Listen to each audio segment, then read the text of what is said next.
So, para lang meron kayong background sa paggawa ng calling card, so isi-share ko rin sa inyo no, kung paano ako mag-layout.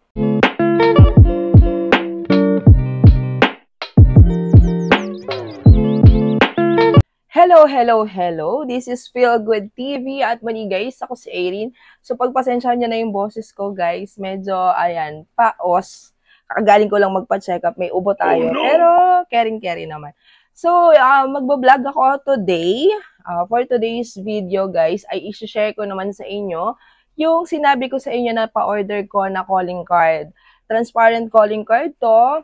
Dati na naming client. Nung una, ang binayaran niya lang is 5 boxes ng transparent calling card, which is 700 ang per box, 100 pieces. So, 3,500 yon mga ka-feel good. Tapos ngayon, nag-add siya ng isa pa, ginawa niya ng 6 boxes. So, 4 to yon guys. O, diba? Sabi ko sa inyo, guys, kahit na medyo abala si ating nyo sa paggawa ng aking mga kape-kape dyan at saka yung t-shirt ng aking asawa sa kanyang merch, hindi pa rin nawawala ang home-based online printing shop, no? Tumatanggap pa din talaga ako ng pa-order, no? So, eto, na-update ako ni client na for print na yung kanyang mga calling card. So, para lang meron kayong background sa paggawa ng calling card, so, isi-share ko rin sa inyo, no, kung paano ako mag-layout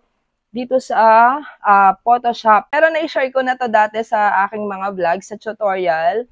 So, ang ginagamit ko sa pagle-layout ay ang CS6. Portable lang to. Kasi nung nag-seminar kami dati sa Pop Trade, yung nag-seminar sa amin ay nagpahiram ng USB para makapag-copy kami ng app na to. So, CS6 pa rin yung gamit ko. Hindi naman natin kasi kailangan magpaka-professional sa pagde-design.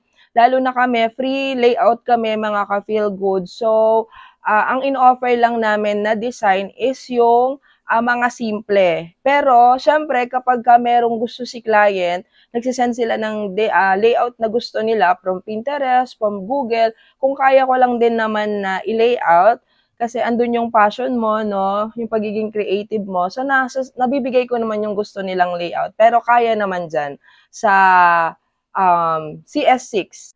Ayan, i-share ko na rin sa inyo yung layout na pinagaya ni client. Napakasimple lang kasi may existing na naman silang calling card. So, ita-transfer lang nila yung print nila o yung output nila sa transparent. So, ito yung layout na pinagaya ni client. Bali, sila, mga ka-feel good, sila ay, pakita ko, 5 yon. So, ito yung mga folder ko. So, ito si ma'am. So, bali 5 sila. So, ayan. Tapos, nagdagdag siya ng isa na layout para sa kanya. So, ito yon. Ito yung sinasabi ko na additional. Ayan, na additional sa kanyang ipapagawa. So, ang size nito, mga ka-feel good, ay eto. Since may existing na ako, save as na lang, so, pakita ko na lang sa inyo. Ayan. And centimeter, guys, ayan yung kanyang size. So, niready ko na rin sa Google kung pag magagawa kayo ng layout nyo, halimbawa, bago pa lang. So, ang size niya in inches ay 3.5, ayan, cm to inches, 3.5 by 2.2. So, yun yung size ng inyong calling card. So, ayan. Balikan nyo na lang mga ka-feel good yung aking tutorial sa paggawa ng calling card. Meron na ako nun. So, eto, napakasimple lang. Tapos, ayan, good to print. Pag nagpapa-approve ako, mga ka-feel good ng mga layout ko, either ref magnet, calling card, invitation, nilalagyan ko muna siya ng watermarks na sample. Ayan, kung makikita nyo, may watermarks na sample yan. Once na-approve, pag ipiprint ko, saka ko siya tinatanggal. Okay? So, ayan, since okay na tayo, tatanggalin ko na yung kanyang watermarks. Save as PNG. Ang extension ko kapag nagsisave as ako, pag ready to print na is PNG, mga ka-feel good. So, ayan. Yung kay ma'am, tapos okay lang. Tapos yung isa din, alisin ko na yung watermarks.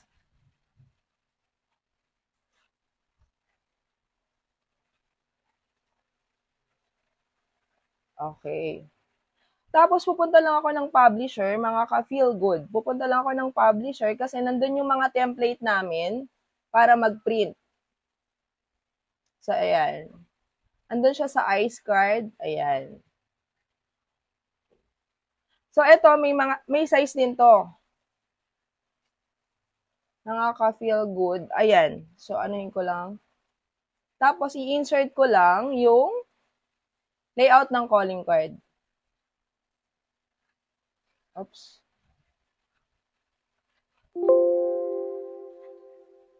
So, si ma'am. Ayan.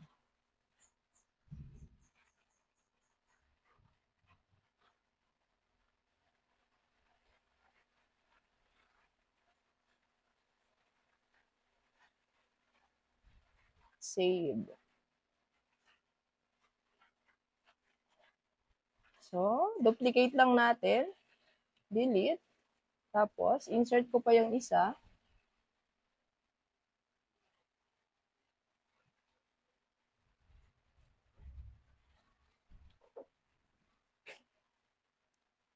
Ayan.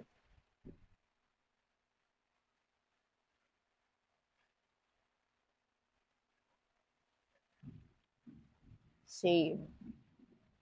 Ayan, medyo maingay, no? Sana hindi nyo rinig sa aking video kasi naulan. So, tuwing magpiprint ako, ay lagi kong hine-head cleaning yung printer bago ako magsimulang magprint.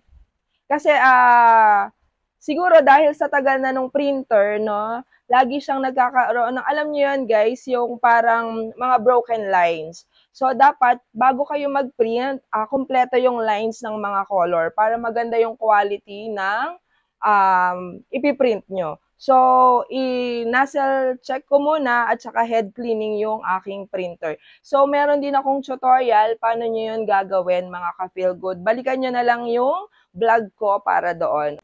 Ayan, tapos na natin mag-head cleaning tsaka nozzle check yung ating printer. So, i-print ko na yung calling card ni ma'am. Control P. So, print all pages, hindi. So, current page lang tayo. So, naka-default na yung printer ko. Tapos, printing properties tayo. So, lagi kong pinipili yung premium presentation paper matte, then high. Kapag transparent, lagi nyong pipiliin sa more option, kailangan naka-mirror siya. Okay? So, okay nyo lang. Since 100, no, per box kami, so 10 na sa isang A4, ginagawa ko siyang 11, 110. Kasi para if ever may reject, may pasobra na ako. So, 11. So, okay lang. Then, pareho na yun sa kabila. Check ko din. Okay. So, 11. Ayan, mga ka-feel good, natapos na natin yung 2 boxes. So, may 4 pa. 2 boxes lang yung natapos ko i-print ngayon kasi gawa ng kinapos ako sa PET. Bukas pa ako bibili sa Uniprint. So, ito siya, yung dalawang layout, mga ka-feel good. So, ayan. Ito yung isa, then ito yung isa. Pero ayos na rin kasi gawa ng aayusin ko pa yung pa-order. Excuse me, sabi ko sa inyo, meron akong tinatago. Excuse me po. Ayun, aayusin ko yung pa-order sa Shopee at TikTok. Meron kasi ulit na 5 na after ko ipa-ship yung marami nung isang araw, ay kahapon kinuha. Meron akong inayos ulit kanina. So, for pick up siya bukas. So, ayos na rin at may nasimulan ako na 2 boxes dun sa calling card para may gagawin na rin ako, para 4 na lang. So, ipapaship ko pa naman to ng Saturday o Sunday. So, mag-usap naman kami ni ma'am. Hindi naman ganun ka-urgent. So, yun. Muli guys, nakapag-share lang ulit ako sa inyo ng panibagong video para lang ma-update kayo dito sa aking home base online printing shop na talagang andito pa rin siya at ginagawa ko pa rin. Parte pa rin siya ng aking paghahanap buhay. Talagang minsan hindi ako makapag-update sa inyo or makapag-vlog kasi nga ayun, marami akong ginagawa, ah, marami akong lead time. So, ngayon, medyo okay naman yung sa Shopee and TikTok, hindi ganun karami. Kaya nakapaggawa ako ng vlog para sa home-based online printing shop. So, muli, guys, maraming salamat sa panonood nyo sa video ko. At kung gusto nyo pa ng mga ganitong content, bet nyo yung mga ganitong content at bago kayo sa channel ko, just hit the subscribe button or yung bell button para every time na mag-upload ako, updated kayo. Okay? So watch, comment, like, share, and subscribe. Muli, maraming salamat and God bless everyone.